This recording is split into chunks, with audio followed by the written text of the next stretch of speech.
വേണ്ടി ആയിട്ടുള്ള ഈ ഭാഗത്തിൽ ഒരുമിച്ച് കൂടിയിരിക്കുമ്പോൾ നല്ല ദൈവമേ, അങ്ങ് സാന്നിധ്യം ഞങ്ങൾക്ക് തരണമേ. ഈ കുടുംബത്തിൻ്റെ വലിയ ബന്ധത്തിൻ്റെ ഒരു ഹൃദയവും ഒരാത്മാവുമായിരുന്നു. ആരും തങ്ങളുടെ വസ്തുക്കൾ സ്വന്തമെന്ന് അവകാശപ്പെട്ടില്ല. എല്ലാം പൊതുസ്വത്തായിരുന്നു. അപ്പോസ്തലന്മാർ കർത്താവായ യേശുവിൻ്റെ പുനരുത്ഥാനത്തിന് വലിയ ശക്തിയോടെ സാക്ഷ്യം നൽകി. അവരെല്ലാവരുടെയും മേൽ കൃപാവരം സ്വാഗതം ചെയ്യുന്നു. നമ്മുടെ കുടുംബത്തിലെ ഇപ്പോഴും തന്നെയാണ് ആദരിക്കൽ ചടങ്ങ് നടന്നത്. അപ്പോൾ സിസ്റ്ററിന് കൃത്യസമയത്ത് തന്നെ വന്നെത്തി നമുക്ക് വേണ്ടി എപ്പോഴും പ്രാർത്ഥിക്കുന്ന സിസ്റ്ററിനെ പ്രത്യേകമായി സ്വാഗതം ചെയ്യുന്നു. അധ്യക്ഷതയിൽ നടന്ന യോഗം അനീഷ് ഷമാഷിന്റെ പ്രാർത്ഥനയോടെ ആരംഭിച്ചു. ഡോൺ ഇ ബെനറ്റ് വിശുദ്ധ ബൈബിളിൽ നിന്നും ഒരു ഭാഗം വായിച്ചു. ശ്രീമതി രുചി എംപി എല്ലാവർക്കും സ്വാഗതം. എല്ലാവരും കുടുംബാംഗങ്ങളെ നിങ്ങൾക്കെല്ലാവർക്കും പല അവസരങ്ങൾ കാണും. എല്ലാ കുടുംബാംഗങ്ങളെയും കാണാനും കേൾക്കാനും അവരുടെ വിശേഷങ്ങൾ അറിയാനും ഒക്കെ. ഞങ്ങൾക്ക് അത്രത്തോളം ഒന്നുമില്ലെങ്കിലും ഭാഗം നമുക്കുള്ളതാണ്. അവരുടെ ഇടയിൽ ദാരിദ്ര്യം അനുഭവിക്കുന്നവർ പാടില്ല. ഈ കുടുംബത്തിൽ ഈ കൂട്ടായ്മയിൽ പട്ടിണി കിടക്കുന്ന ഒരാൾ പോലും ഒരു കാലത്തും ഉണ്ടാകാൻ പാടില്ല. അപ്പോൾ എല്ലാം വിറ്റ് ആൾക്കാർ നോക്കിയതല്ല നമ്മുടെ അടുത്ത ഭാഗത്ത് ഞാൻ എടുക്കുന്നു. പക്ഷേ അത് അല്പം നമുക്ക് പ്രായോഗികമായ ബന്ധം നമ്മൾ അതിനെ ചേർത്ത് എല്ലാവരുടെയും പങ്കാളിത്തം ഈ ദാരിദ്ര്യത്തിൽ പെടുന്ന ആരെങ്കിലും ഉണ്ടായാൽ ആ ആളിനെ തിരിച്ചറിയാൻ, ആ ആളിൻ്റെ ദാരിദ്ര്യത്തെ മാറ്റാൻ ഏതെല്ലാം ലിസ്റ്റ് കൊണ്ടുവരുന്നു ഞാൻ അവിടെ എഴുതി കൊടുത്തിരുന്നു. തിരുവേണ്ടിയുടെ കയ്യിൽ ഞാൻ എല്ലാം എഴുതി കൊടുത്തിരുന്നു. എൻ്റെ അറിവിൽ കിട്ടിയതെല്ലാം എഴുതി കൊടുത്തിരുന്നു മരിച്ചുപോയവരുടെ. എന്നാൽ ഇനിയുണ്ടെന്ന് എനിക്കറിയാം ഒരുപാട് പേര് അവിടെ ആരും വന്നിട്ടുമില്ലായിരുന്നു. പക്ഷെ നമ്മൾ ഓർമ്മയിൽ പെടുന്നതെല്ലാം നമ്മൾ നോട്ട് ചെയ്തിടും. ആ മരിച്ചവരുടെല്ലാം ലിസ്റ്റ് നമ്മൾ മെയ് 28 അറിയാണ്. ചരള് നിരത്തിയിരിക്കുന്ന ഡോക്ടറുടെ കുറിച്ച് എന്താ പറഞ്ഞു എന്നിട്ടുണ്ടെന്ന് തോന്നുന്നു. ആ ചരളിൻ്റെ പുറത്ത് മുട്ടുന്നതിൽ നിന്നും കൊണ്ട് കണ്ണുനീരോടെ പ്രാർത്ഥിക്കുന്ന പ്രശ്നമാണെന്ന് ഇതിൻ്റെ ഫലം കൂടാണ് നമ്മളനുഭവിക്കുന്ന കൃപകൾ. അപ്പോൾ നമുക്ക് എന്നും നമുക്ക് വേണ്ടി പ്രാർത്ഥിക്കാൻ നമുക്കൊരു വിശുദ്ധയുണ്ട്. അത് എന്നും ആരോഗ്യത്തോടെ ഇരിക്കട്ടെ, ആയുസ്സോടെ ഇരിക്കട്ടെ എന്ന് നമുക്ക് പ്രാർത്ഥിക്കാം.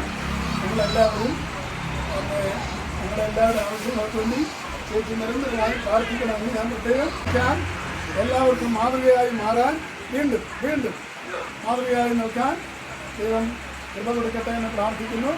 അപ്പോൾ അവരെ രണ്ടുപേരെയും നമുക്ക് ഒന്നാട് അണിയിച്ച് സ്വീകരിക്കുവാനായിട്ട് ആദരിക്കുവാനായിട്ട് നമ്മുടെ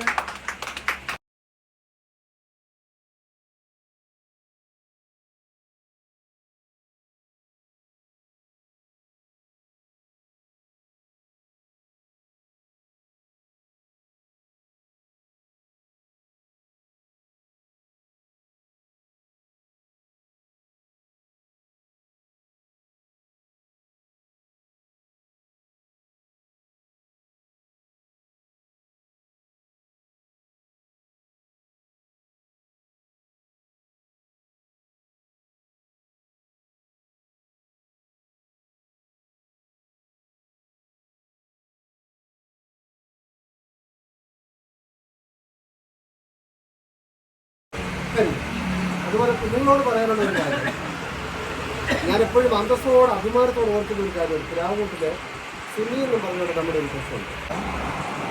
വളരെ സന്തോഷത്തോടെ ദൈവത്തിൻ്റെ സാന്നിധ്യത്തിൽ നമ്മളൊന്നിച്ചു നാം ദൈവങ്ങളുടെ മേലും നമ്മുടെ എല്ലാ കുടുംബങ്ങളുടെ മേലും വ്യക്തികളുടെ മേലും ചാരത്തും ദൂരത്തുമായിരിക്കുന്ന എല്ലാ ബന്ധുക്കളാദികളും ഉണ്ടായിരിക്കട്ടെ.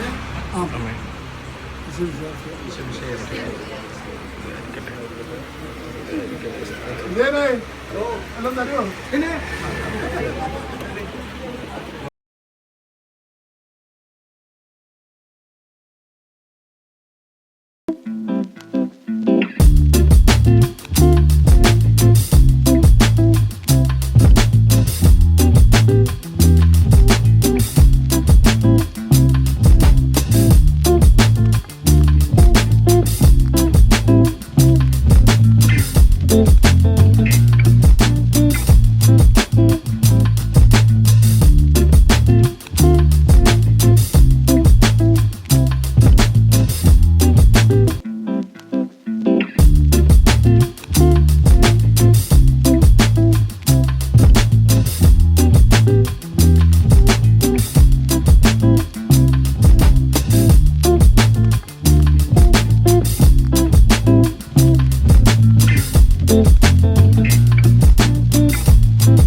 ഓർക്കുന്നുണ്ടോ?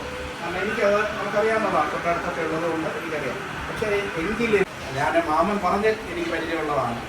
അന്ന് ഈ ആളുകളെ പിടിച്ചുകൂട്ടാൻ നമ്മുടെ ട്രസ്റ്റിയുടെ അഭിസംബോധന ചെയ്യാൻ മറന്നുപോയി. അതാണ് ഞാൻ എളിമയുടെ പ്രതീകമെന്ന്